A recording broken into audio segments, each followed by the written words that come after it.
Hello students, welcome to EPG Pathshala. I am Dr. Manju Pawar from BPS Women University, Sonipat, Haryana. Today we are going to talk on the module Social Capital and Community Engagement from the paper Human Resource Development through Community Engagement. After completing this module, the students will be able to understand the concept of social capital, its role in the rural and agricultural development. In the last, we will discuss the suggestions for forming and activating social capital for the development with the community engagement. There are various centrally sponsored and state-sponsored schemes being implemented for the development of the people. There are various forms through which provisions have been made for the community to participate in the implementation of these programs effectively. The 73rd and 74th Amendments to the Constitution have created institutions at different levels in both rural and urban areas of the country. Gram Sabha, a corporate body of the Gram Panchayat, has also created to ensure people participation. Although various programs have been initiated in the country, incidence of poverty among SCs and STs in rural areas remain very high because nearly 42% of the STs and around 31% of SCs remained poor during 2011 and 12. The main reason for such a plight has been that communities and their organizations have not functioned effectively to meet out their requirement.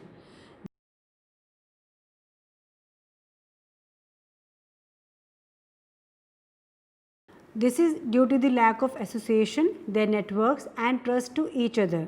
It is well established that social capital play an important role in organizing people for their own development. Here, we will discuss the concept of social capital and its application for effective delivery of goods and services.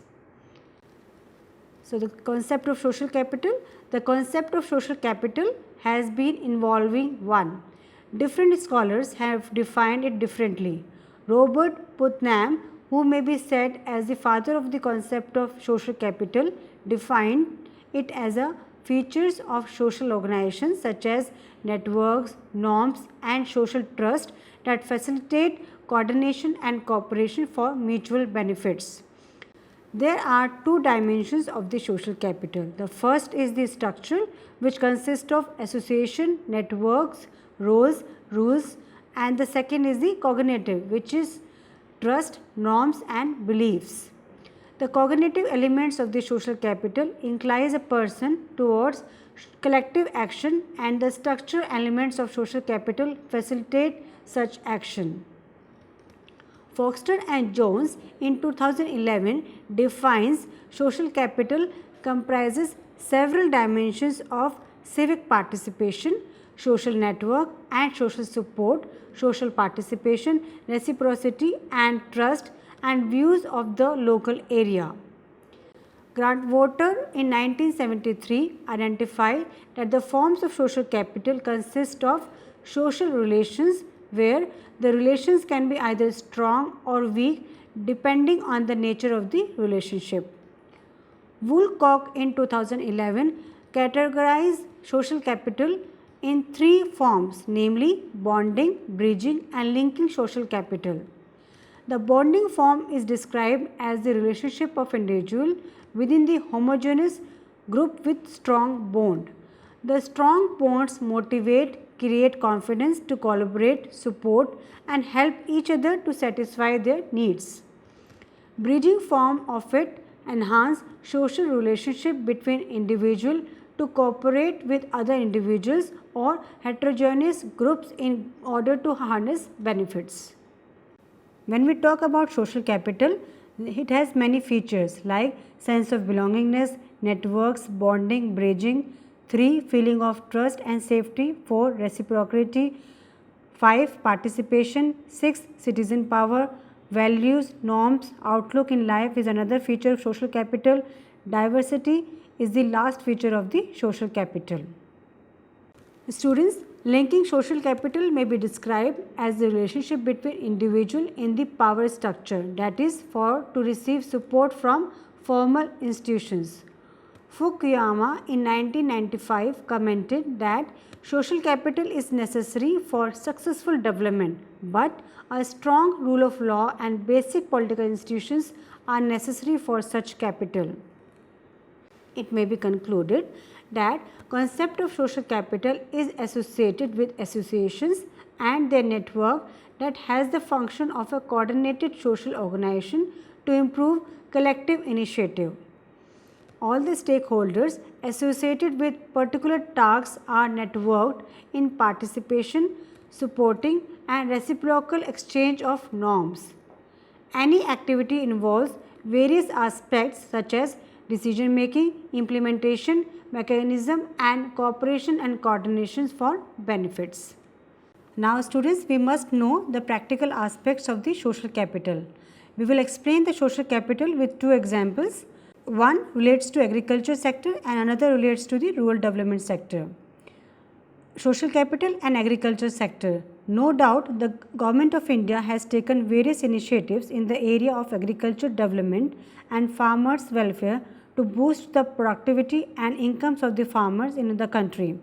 Over a period of time, Indian agriculture has become cereal-centric, input-intensive by way of consuming amounts of land, water and fertilizer. How to utilize the optimum use of water, shift towards pulses cultivation and unified agriculture market are the challenges before the agriculture. The new initiatives taken by the government are aimed to correct this distortion in order to optimize resources for better outcomes in future. Finance Minister in his budget speech for the last year stressed that there is a need to think beyond food security and give back to the farmers a sense of income security. Social capital and agriculture sector. In order to achieve it, government is orienting its intervention in the farm and non-farm sectors to double the income of the farmers by 2022 and to achieve the total allocation for agriculture and farmers' welfare raised to rupees 35,000 crore. The new initiatives taken by Modi government have been designed to address for getting more production from less inputs in future. These initiatives are timely and help the farmers in their efforts. However, one of the important aspects of Indian farming in terms of operationalizing land holdings is very important in order to get more from less inputs by way of building social capital among the farmers in the country. It becomes more relevant in the context of land holdings and also disproportionate progression of techno-economic units for completing the operations of the farms. The issues of as how to build up social capital among farmers is addressed in this note so that a policy decision in this regard may be taken up to achieve the desired outcomes in future. There are many issues related to social capital and agriculture sector. India is facing many challenges and most of them are linked to water availability and food security. India has 17% of population but only 4% of water resources and 2.3% of geographical area of the world. By 2050, the population is projected to be 1.7 billion requiring food grains.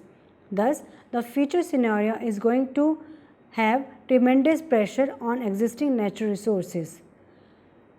The budget of the current year also address these issues, but other problem is the uneconomic size of land holdings. In this context, Dr. M.S. Radhwa, former Vice Chancellor of Punjab Agriculture University, argued that dramatic increases in agricultural production of the kind necessary for India to progress are possible only with agriculture and fairly large land holdings. In his words, an efficient farmer must have tractor and tube well.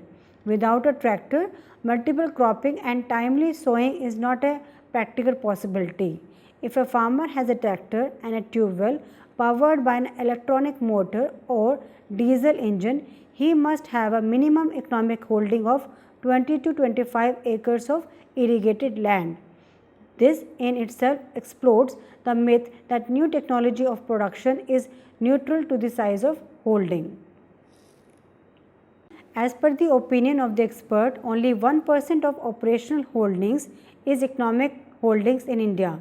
The highest number of land holdings are in marginal category, which are also increasing as their share, which was 62.9% in 2001, was increased to 67.10% in 2011, whereas other categories of land holdings share in total operational holdings is coming down. It means all the operational holdings are uneconomic in a situation. How is it possible to provide proper irrigation facilities and marketing of produce? Hence, solution to the problem lies in making operation holding economic holdings as far as possible. In this context, role of social capital is very important to enable the farmers to operationalize their land holdings in such a way that these farmers, without losing their identity, have pulled their machineries and implement to realize economics of scale in their various operations, because the social capital can save existing land, human and mechanical powers to increase production and productivity of the land holdings in the countryside. Now students, we must know the existing scenario. There are number of operational holdings in the country, but they are operationalized individually, leading to uneconomic operations.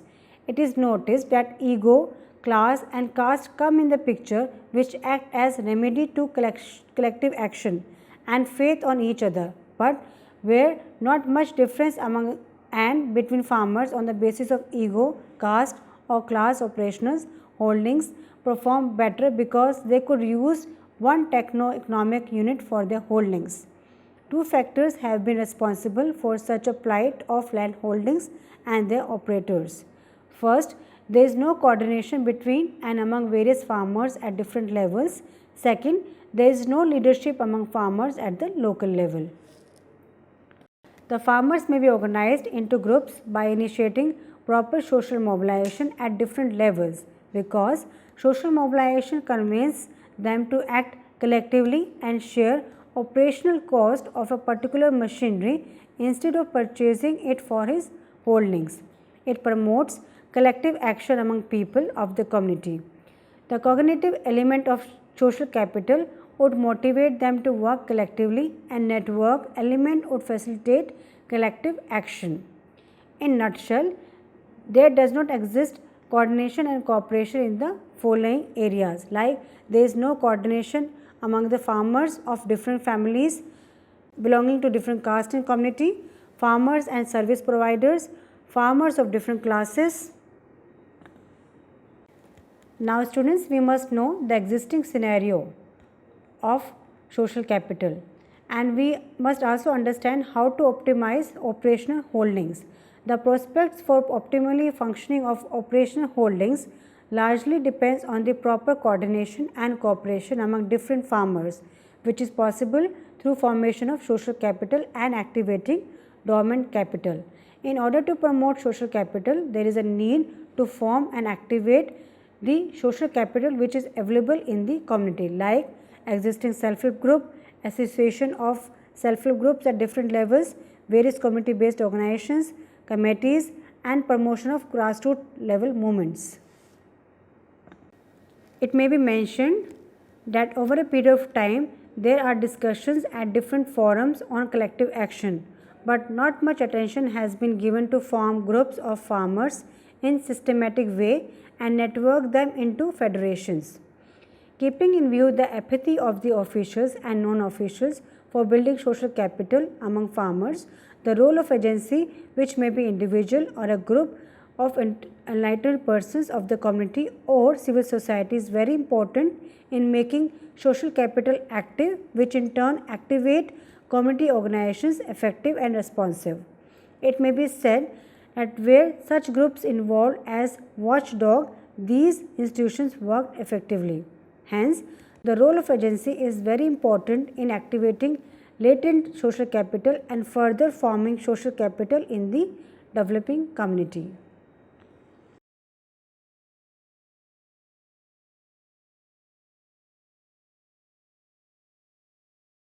Now we will discuss the role of agency. It is interesting to note that everywhere it may be organizations or associations, people prefer agency which can help them in an effective delivery of its services. It may be a person among its members or any other organization which can activate different stakeholders so that they would perform their work properly. In this way, there would be proper coordination and cooperation with different connected organizations and associations, movements, etc. The diagram given below depicts the relationship between and among farmers, departments looking after their interest, social capital and the agency. It may be seen from the diagram that social capital could be activated through agency, which in turn can make the activities of the farmer association effective and meaningful. In fact, promotion of social mobilization enhances social capital and establish linkages with other formal and informal stakeholders engaged in farm development activities of farmers and other like-minded communities.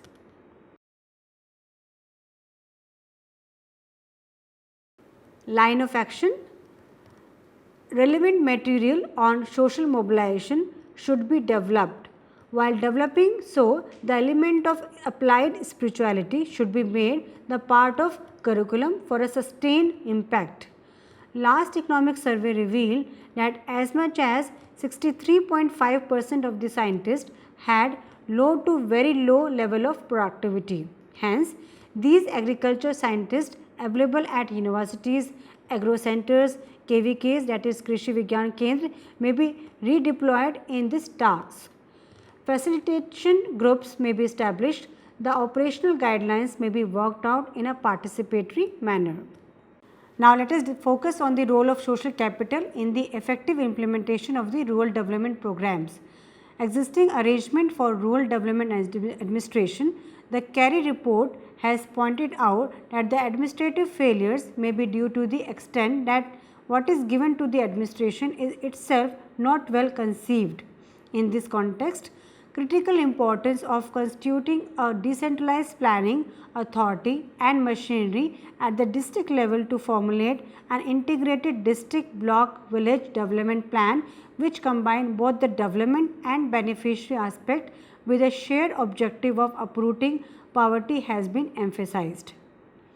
This very deficiency of adopting the integrated approach to rural development has been overcome by the 73rd and 74th Amendment to the Constitution. These amendments have provided the legal arrangement for decentralized planning at village, block and district level for rural areas and at the municipality level in urban areas. The respective plans so prepared would be integrated at district level by the District Planning Committee, that is DPC, provided 243 ZD of the 74th Amendment to the Constitution.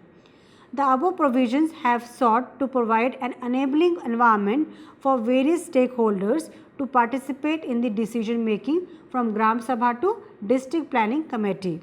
But unfortunately, the system provided by the Constitution has not been put into practice as various components of the social capital have not been activated. For instance, the meeting of the Gram Sabha held regularly, rarely. The position of the Gram Panchayat is similar. The meetings of the subcommittees, standing committees at different levels of the Panchayati Raj institutions too are held rarely. Not only this, even the meetings of the Mahila Mandal, Youth Mandals, Kisan Clubs, Parents Teachers Association too are not held regularly. In other words, these institutions are in existence only for namesake. Had the meetings of these institutions been held properly, it would have not only made people's involvement possible, but rural development bureaucracy would also have been activated. Two factors have been responsible for such a plight of these institutions. First, there is no coordination between and among various institutions at the district and sub-districts level. Second, these institutions are themselves dormant. The social capital in the form of these institutions is in existence but not active. To put it differently, in case of the institutions which have been formed by the government itself, coordination does not exist among them. This may be due to the lack of awareness and lack of interest on the part of those who are expected to operationalize these institutions. For example, keeping in view the importance of interface between officials of the 16 line departments whose functions have been devolved to the Panchayati Raj institutions and the elected representatives of Jila Parishad for Rural Development in Haryana. Haryana Institute of Rural Development, that is HIRD, organized 2-day workshop in Yamunanagar district of the state in 2003. It was very shocking to find that officers of not only the 8 departments could attend the same. The example indicated shows that the lack of social capital in the administration of the rural development programs. The regular interaction, discussion, dialogue and seminars promote democracy and participation of people in their development. But it is not happening mainly on the account of the lack of social capital or dormant social capital. This example relates to the coordination between elected representatives and the officers of line departments. But there is no coordination among bureaucracy. Besides those line departments, there are 2 main departments, namely Rural Development and Panchayats, whose bureaucracy has been stationed at district and sub-districts level. Rural Development Department bureaucracy comprises of project economists, assistant project officers and project officers of the DRDA. The Development and Panchayat Department bureaucracy comprises of the DDPO, BDPO, SCPO and Gram Sachiv. The former looks after the schemes of rural development and the latter implement those of the Panchayati Raj institution. But there is no coordination between these 2 line departments. This is due to the absence of social capital. In addition to above, there does not exist coordination and cooperation in the following bodies. Like there is no coordination between the elected bodies such as Panchayat and cooperatives, the organizations which are working at the various levels, there is no coordination. There is no cooperation and coordination between Gram Panchayat and Gram Sabha. The Gram Panchayat and Panchayat Samitis, they do not have any coordination. On the same way, Panchayat Samiti and Jila Parishad do not have the coordination. Apart from this, in the field it has been observed that there is no coordination between the line departments, rural development departments, community based organizations and non-government organizations.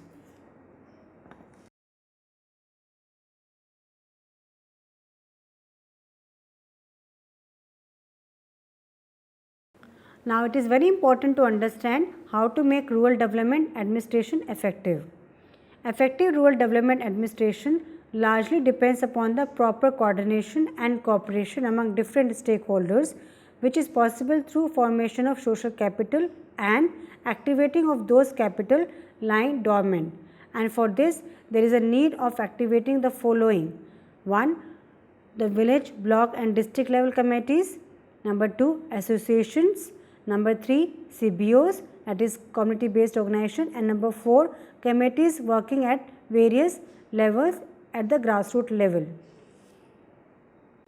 It may be mentioned here that over a period of time, the state has extended its hand by constituting and forming various committees and associations for collective action, but not much attention has been given to make them active, perhaps assuming that if these institutions became active, they will question on the accountability of the officials and non-officials.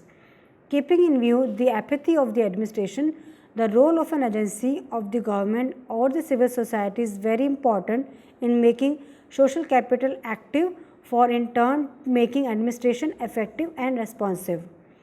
Where it has been involved in activating the dormant institution, the rural development administration worked effectively. Hence, its role of the agency is very important to activate dormant social capital.